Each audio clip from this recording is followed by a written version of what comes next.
ఈశావాస్యోపనిషత్తు 7వ మంత్రం.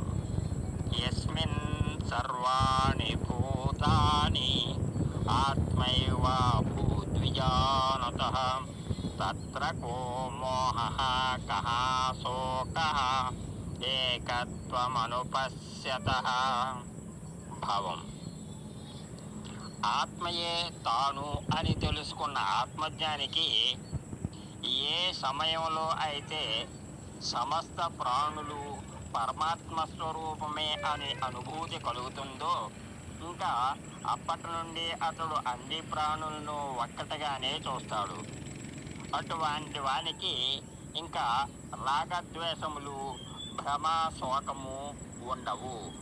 ఇంకా వివరణ: ఆత్మజ్ఞాని ఎవరు అంటే, నేను ఆత్మను అని తెలుసుకున్నవాడు, అటువంటి తెలివి ఉన్నవాడు. కానీ మరి సామాన్యుడు, వీరి తెలివి ఎలా ఉంటుంది అంటే, నేనే ఈ శరీరాన్ని, నాకు దెబ్బ తగిలింది అని అంటాడు. శరీరానికి తగిలినటువంటి దెబ్బ నాదిగా భావిస్తాడు. ఇటువంటి వాడు అజ్ఞాని అని చెప్పవచ్చు. ఇంకా మనసులో బాధ, కోపం ఇలా వాటి వలన కలుగుతాయి. ఇంకా ఉద్రేకపడతాం. నేను చాలా బాధపడ్డానండి అంటాడు, లేదా నాకు చాలా కోపం వచ్చిందండి అంటాడు. అంటే శరీరానికి కలిగిన బాధ నాకు కలిగింది అంటారు, మనస్సుకు కలిగిన బాధ నాకు కలిగింది అంటాం. ఎందుకు అంటే, మన జ్ఞానం నేను శరీరాన్ని, నేను మనస్సును అంటే పరిమితి కలిగి ఉన్నది. ఈ శరీరం ఎవరిది అని ప్రశ్నిస్తే నాది అంటాం. ఈ పుస్తకం ఎవరిది అంటే నాది అంటాం.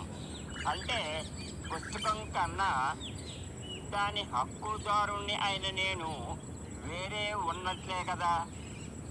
నేను పుస్తకాన్ని అనం కదా. అలాగే శరీరం నాది కాదు అంటున్న నేను శరీరం కన్నా వేరుగా ఉన్నట్లే కదా. మరి నేను శరీరం అని అనకూడదు కదా. అయితే అలాంటి భావనను, తెలివిని కలిగి ఉన్నాడు అజ్ఞాని, సామాన్యుడు. ఈ జ్ఞానం నిజమైన జ్ఞానం కాదు. దీనినే అజ్ఞానం అంటారు.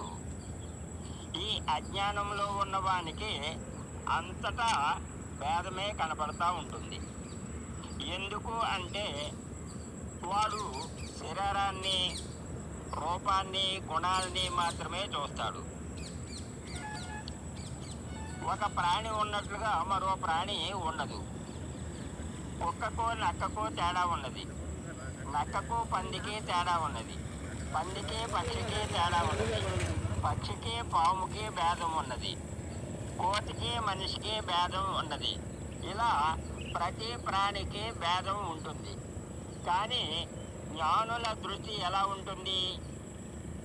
తాను ఆత్మ, ఎదురుగా ఉన్నవారు ఆత్మయే, వారి ఇంట్లో ఉన్న కుక్క పిల్ల కూడా ఆత్మయే, ఆయనను కుట్టిన దోమలు, చీమలు, నల్లులు ఇవన్నీ కూడా ఆత్మయే. మురుగు కాలువలో తిరుగుతూ ఉన్నటువంటి పంది, అది ఆత్మే. ఆయనను అకారణంగా దూషించేవాడు, తిట్టేవాడు, అతడు ఆత్మే. ఈ ప్రపంచంలో కనిపించే ప్రాణులు అన్నీ కూడా ఆత్మే. అన్ని ప్రాణులు అన్నీ ఆత్మయే. ఇది సమాధి నిష్ఠలో కలిగే అనుభూతి. అంటే మహాత్ముని దృష్టి ఎలా ఉంటుంది?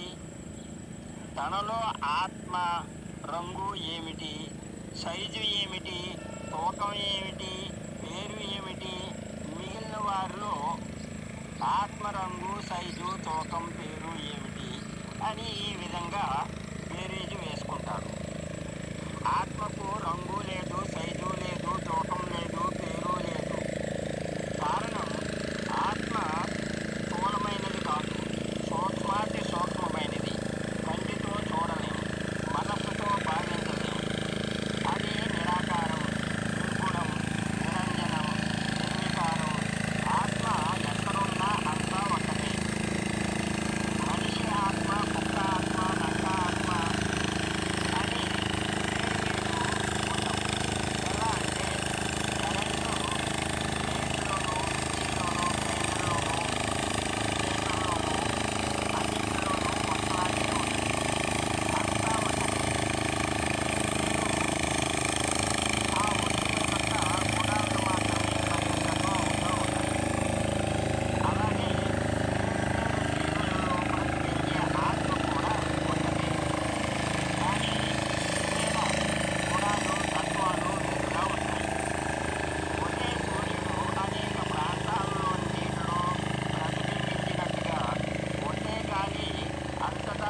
ఏకత్వాన్ని ప్రతి చోట చూస్తూ ఉంటాడు. ఇలా అంతటా ఏకత్వాన్ని చూసేవాడు ఈ లోకంలో ఎలా ప్రవర్తిస్తాడు అంటే అతనికి మోహం కానీ శోకం కానీ లేదు, రాగం కానీ ద్వేషం కానీ లేదు. అంటే నేను వేరు, నీవు వేరు, అతడు వేరు అనే దృష్టి, భ్రమ, మోహం అతనిలో కొంచెం కూడా ఉండవు. మనలో భేద దృష్టి ఉన్నంతకాలం, అందరూ నేను వేరు అనుకున్నంతకాలం ఈ విచారం తప్పదు. ఆత్మీయుడు దగ్గరికి వస్తే ఆనందం, దూరం అయితే విచారం. మన అబ్బాయి మన గుండెల మీద తంతే ముద్దు, అదే ఇతరుల పిల్లలు అయినట్లయితే ద్వేషం. ఈ విధంగా జ్ఞానికి అజ్ఞానికి భేదం ఉంటుంది. అదే ఏకదృష్టి ఉన్నది అనుకో, అప్పుడు మోహం ఉండదు, శోకం ఉండదు. ఏ విధంగా నీది నాది, ఇతరులు నావారు అనే భేదం ఉండదు. నీ వేలు పొడుచుకుంటున్న వ్రేలు నీ కోపమా? నాకు